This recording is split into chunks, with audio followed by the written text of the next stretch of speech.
ऐसे ही श्रीमद् भगवद गीता अध्याय नंबर 4 के श्लोक नंबर 34 में गीता ज्ञान दाता यही है जो कुरान शरीफ का ज्ञान दाता है। वो कह रहा है कि वो तत्व ज्ञान के अंदर उस पूर्ण परमात्मा की कंप्लीट जानकारी है, पूर्ण जानकारी है। उस तत्व ज्ञान को किसी तत्वदर्शी संतों के पास जाकर पूछ, गीता ज्ञान दाता कहता मैं नहीं जानता।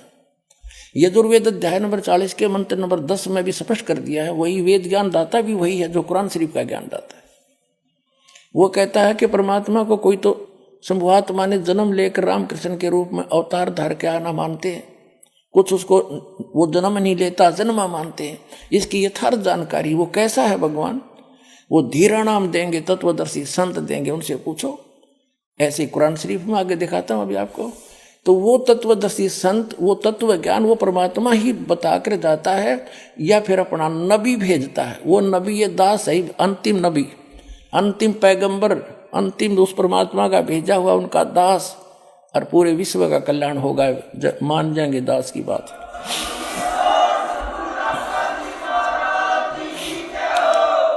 कुरान शरीफ का ज्ञान दाता अपने पैगंबर हजरत मोहम्मद को कह रहा है और किसी अन्य अल्लाह अकबर अपने से अन्य खुदा की, अन्य अल्लाह की जानकारी दे रहा है। देखिए अब हम यहाँ तक पढ़ चुके हैं कुरान शरीफ सूरत फुरकानी 25 और हम आयत नंबर यहाँ पर आगे हैं।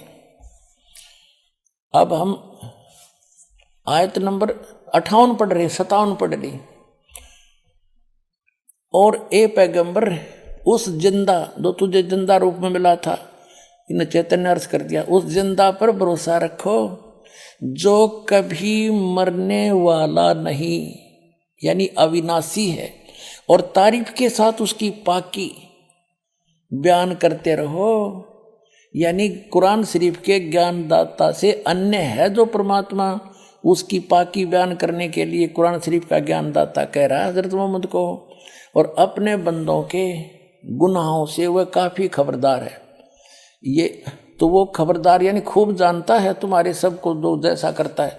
और ये वही है जिसने 58 पढ़ दी, 59 आयत है, जिसने आसमानों और जमीन और जो कुछ उनके बीच में है सबको 6 दिन में पैदा किया, फिर तख्त पर जा बिराजा, तख्त पर जा बैठा। वह अल्लाह बड़ा, वो अल्लाह अकबर है, वो अल्लाह कबीर है, वो अल्लाह बड़ा है, रहमान है, दयालु है। तो उसकी खबर किसी बाखबर यानी इल्म वाले से, तत्वदर्शी संत से पूछ देखो। कुरान शरीफ का ज्ञानदाता यहाँ इसने स्पष्ट कर दिया है कि मैं नहीं जानता उस अल्लाह अकबर बड़े भगवान, उस महान परमात्मा की, कंप्लीट गॉड की, ग्रेट गॉड की जानकारी मुझे नहीं है, वो तत्वदर्शी संत से पूछ लो। इससे कुरान शरीफ का सारा ज्ञान समझ में आ जाता है कि जो इसने अपने सत्र का ज्ञान दिया है उसमें चाहे इसने मांस खाना लिख रखा हो, चाहे कुछ भी खाना बता दिया हो, ये अल्लाह अकबर का आदेश नहीं है, ये तो कुरान शरीफ के ज्ञानदाता का आदेश है। इसका पालन करने से परमात्मा का, अल्लाह अकबर का विधान टूटता है, क्योंकि उस अल्लाह अकबर ने तौरेत नामक पुस्तक के उत्पत्ति ग्रंथ में स्पष्ट कर दिया, 6 दिन में जिसने सृष्टि रची उसमें आदेश दे दिया है कि कोई भी प्राणी, ना मनुष्य ना अन्य प्राणी, जैसे पृथ्वी पर रेंगने वाले चौपाए पशु, जलचर, हवा में उड़ने वाले, ये कोई मांस नहीं खाएगा। थोड़ी सी झलक दिखाता हूँ। पुण्यात्माओं, ये तत्व ज्ञानहीन प्राणी आपको विचलित कर देंगे कि बाइबल में तो मिलावट है, और ये भी कहते हैं फिर वो कि हम तो इन 4 पुस्तकों पर ईमान रखते हैं, 4 होली बुक पे, तौरात, जबूर, इंजिल और कुरान। तो पहले आपको वो आसमानी किताब तौरात से दिखाएंगे सृष्टि उत्पत्ति। ये देखिएगा, ये आसमानी किताबें ये इकट्ठी जल्द की गई हैं, तौरेत, जबूर, इंजिल। अब देखिएगा,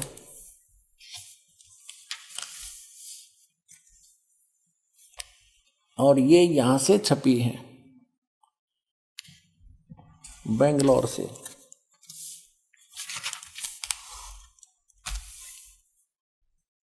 ये आसमानी किताब तौरात, जबूर एंजल उर्दू स्क्रिप्ट्स, ये यहाँ से ये देखो, copyright notice published by BSI 206 Mahatma Gandhi road Bangalore से, प्रिंटर्स प्राइवेट लिमिटेड बेंगलोर 94 की। ये 3 किताबें हैं, ये अलग अलग, कुरान शरीफ अलग है, इनसे न्यारी है। इसमें अब हम तौरात के अंदर दिखाते हैं, इसमें उत्पत्ति पैदाइश दिखाते हैं। ये देखो, ये है पैदाइश 1:1:24 प्रश्न नंबर 2 पे। यहाँ है खिलकत का जिक्र। खिलकत, खुदा ने इत्बिदा और जमीन और आसमान को पैदा किया। जमीन वीरान और सुनसान थी, गौरवों के ऊपर अंधेरा था। ऐसे ये पहला दिन हुआ, सांझ हुई, शाम हुई, सुबह हुई। पहला दिन हुआ, शाम हुई, सुबह हुई, दूसरा दिन। दो रचना करते हैं हम, अपने स्थान अपने उस पर आएंगे। ये फिर चौथा दिन हुआ, ये दूसरा दिन हुआ, ये तीसरा दिन हुआ, और फिर ये चौथा दिन हुआ, और फिर ये 5वां दिन हुआ। अब हम 6ठे दिन पर आते हैं। ये तीसरा पृष्ठ है ये तौरात का। अब 26 में कहा कि फिर खुदा ने कहा हम इंसान को, यानी 5 दिन में जो सृष्टि रची वो कर दी। 6ठे दिन फिर खुदा ने कहा कि हम इंसान को अपनी सूरत पर अपनी सभी की मानिद बनाएं, और वे समुद्र की मछलियों और आसमान के परिंदों और चौपायों और तमाम जमीन पर और सब जानवरों पर जो जमीन पर रेंगते हैं इख्तियार रखे। उनसे समझदार हो। खाना नहीं लिखा इसमें, आगे देखो। और खुदा ने इंसान को अपनी सूरत पर पैदा किया, अपने जैसा उत्पन्न किया, जैसा खुदा है। मनुष्य भी, खुदा भी मनुष्य जैसा हुआ। खुदा की सूरत पर उसको पैदा किया, नर और नारी करके उसने उनको पैदा किया। और खुदा ने उनको बरकत दी और कहा फूलो और बढ़ो और जमीन में मासूर हो, महकूम करो, और समुद्र की मछलियों और हवा के परिंदों और कुल जानवरों पर जो जमीन पर रेंगते हैं इख्तियार रखो।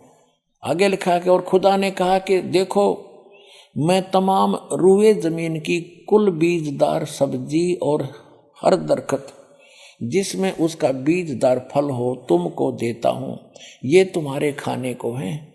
और जमीन के कुल जानवरों के लिए, हवा के कुल परिंदों के लिए, और उन सब के लिए जो जमीन पर रेंगने वाले हैं, जिनमें जिंदगी का दम है, कुल हरी बूटियां खाने को देता हूं। और ऐसा ही हो गया। अपना आत्मा स्पष्ट कर दिया कि न तो किसी पशु को, ना पक्षी को, ना जलचर को, ना मनुष्य को उस अल्लाह ताला का आदेश नहीं है मांस खाने का। उन्होंने स्पष्ट कर दिया कि ये हरी सब्जी घास फूस दे रखा है तुम्हारे को। और फिर आगे देखो, और ऐसा ही होगा। और खुदा ने सब पर जो उसने बनाया था नजर की और देखा तो बहुत अच्छा है। और शाम हुई, सुबह हुई, और फिर 6ठा दिन हो गया।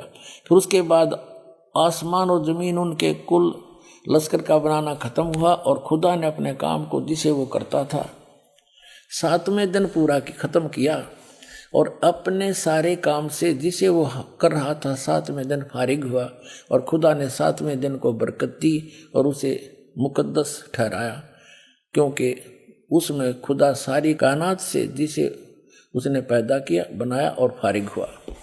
अब इसको पवित्र बाइबल में दिखाता हूँ एज इट इज, ना तो ये आपको बरगला देंगे आपको ये नकली अटपट करने वाले मारे सट्टे ने के हमने बहुत अच्छी तरह तालमे इल्म हूँ मैं, ये कहते हैं जो इनके पढ़ने वाले विद्वान। और का पता नहीं इनको। ये देखिएगा, ये पवित्र बाइबल है, संपूर्ण जीवन अध्ययन बाइबल।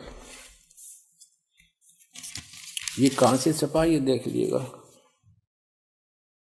ये देखिएगा, journal editor Donald C Stamps MDV, associate editor ये जे जवाली, Wesley Adams PhD, Life Publishers International, Springfield, Missouri USA, printed in India. अब ये वही है सारा कुछ, और ये सारा दिखा दूँ, पढ़ लो तुम। अब इसके हम इस पे आते हैं उत्पत्ति पर। देखिएगा, ये उत्पत्ति, जिसको अंग्रेजी में इन्होंने कहा है जेनेसिस 1, प्रश्न नंबर 4 पे। आदि में यानी प्रारंभ में परमेश्वर ने आकाश और पृथ्वी की सृष्टि की। पृथ्वी बेडौल और सुनसान पड़ी थी, यह इस पर पहला दिन हुआ। फिर परमेश्वर ने जो कहा, जल के बीच एक ऐसा अंतर हो कि जल 2 भाग हो जाए, सारा कुछ क्या, सांझ हुई भोर हुई, फिर दूसरा दिन हो गया, फिर सांझ हुई भोर हुई, तीसरा दिन हो गया।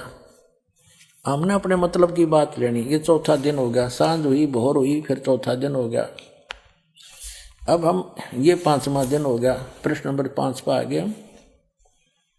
ये सांझ हुई भोर हुई, 5वां दिन हो गया। अब छठे दिन ये आ गया, छठा दिन, ये छठे दिन में चल पड़ा। इस प्रकार परमेश्वर ने पृथ्वी की जाति जाति के वन पशुओं को और जाति जाति घरेलू पशुओं और जाति जाति की भूमि पर सब रेंगने वाले जंतुओं को बना, और परमेश्वर ने देखा अच्छा है। फिर परमेश्वर ने कहा कि हम मनुष्य को, उन सब पशु पक्षियों को बनाकर, फिर हम मनुष्य को अपने स्वरूप के अनुसार बनाएं, अपनी समानता में बनाएं, और वे समुद्र की मछलियों और आकाश के पक्षियों और घरेलू पशुओं और सारी पृथ्वी पर सब रेंगने वालों जंतुओं पर जो पृथ्वी पर रेंगते अधिकार रखें। इनसे समझदार हो, जैसे भैंस, गाय, बैल, इनको हमने अपने काम के लिए प्रयोग कर लिया, इनको खाना नहीं, सताना नहीं, इनको जैसे गाय भैंस आपने रखी, उसको पहले आप पेट भरते हो, चराते हो, उसको नहवाते हो, धुआते हो, प्यार से रखते हो, जब वो दूध देती है। तो ऐसे कहा, खाने के लिए नहीं कहा उस मालिक ने। देखो आगे, तो परमेश्वर ने कहा मनुष्य को अपने स्वरूप के अनुसार बनाए, अपनी समानता बनाए। तो भगवान फिर कैसा हुआ, फिर परमेश्वर ने कहा हम मनुष्य को अपने स्वरूप के अनुसार बनाए, अपनी समानता बनाए, और वो समुद्र की मछलियों और आकाश के पक्षियों और घरेलू पशुओं और सारी पृथ्वी पर रेंगने वाले जंतुओं पर जो पृथ्वी पर रेंगते अधिकार रखे। आगे देखो, तब परमेश्वर ने मनुष्य को अपने स्वरूप के अनुसार उत्पन्न किया, अपने ही स्वरूप के अनुसार परमेश्वर ने उसको उत्पन्न किया, नर और नारी करके उसने मनुष्यों की सृष्टि की। तो भगवान कैसा, नर आकार, मनुष्य सदृश, जैसे जिनको परमात्मा मिले सचखंड लेकर गए, वापस छोड़ा, उन्होंने बताया हमरे ही निहार है, हमारा सृजनहार, हमारा भगवान हमारे जैसी शक्ल का है, लेकिन उसकी बॉडी वो उस वहां जाकर के सभी का जो शरीर है इमोर्टल हो जाता है, अविनाशी शरीर मिलता है, वो मटेरियल सारा अविनाशी मटेरियल का शरीर है। और यहाँ पर ये नाशवान है ये शरीर। यहाँ जब आता है परमात्मा अपनी ओरिजिनल बॉडी से ही आता है, वो अविनाशी, वो ऐसे ही किसी माँ से जन्म नहीं लेता, सह शरीर आता है, सह शरीर चला जाता है। आपको प्रमाण दिखाएंगे, अल्लाह अकबर सह शरीर आया था, बालक रूप धारण किया, लीला करते बड़े हुए, फिर सह शरीर चले गए लाखों लोगों के सामने। अब ये स्पष्ट हो गया कि परमात्मा ने मनुष्य को अपने जैसा, अपनी सूरत में, अपने शकल के अनुसार अपने जैसा रचा।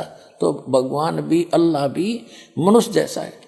और आगे फिर वो क्या कहता है देखो, और परमेश्वर ने कहा, नर और नारी करके उनकी सृष्टि की, और परमेश्वर ने उनको आशीष दी, उनसे कहा फूलो फलो और पृथ्वी पर भर जाओ और उसको अपने वश में कर लो, और समुद्र की मछलियों तथा आकाश के पक्षियों और पृथ्वी पर रेंगने वाले जंतुओं पर अधिकार रखो। यानी उनसे, जैसे इंसान ने शेर तक को भी काबू कर लिया, हाथियों को भी बांध लिया, तो ऐसे कंट्रोल करने के लिए कहा उन्होंने। आगे देखो, फिर परमेश्वर ने उनसे कहा, यानी मनुष्यों को भी, फिर परमेश्वर ने उनसे कहा कि सुनो, जितने बीज वाले छोटे छोटे पेड़, ये मनुष्यों के लिए आदेश है, सारी पृथ्वी के ऊपर हैं, और जितने वृक्षों में बीज वाले फल हैं, वे सब मैंने तुमको दिए तुम्हारे भोजन के लिए।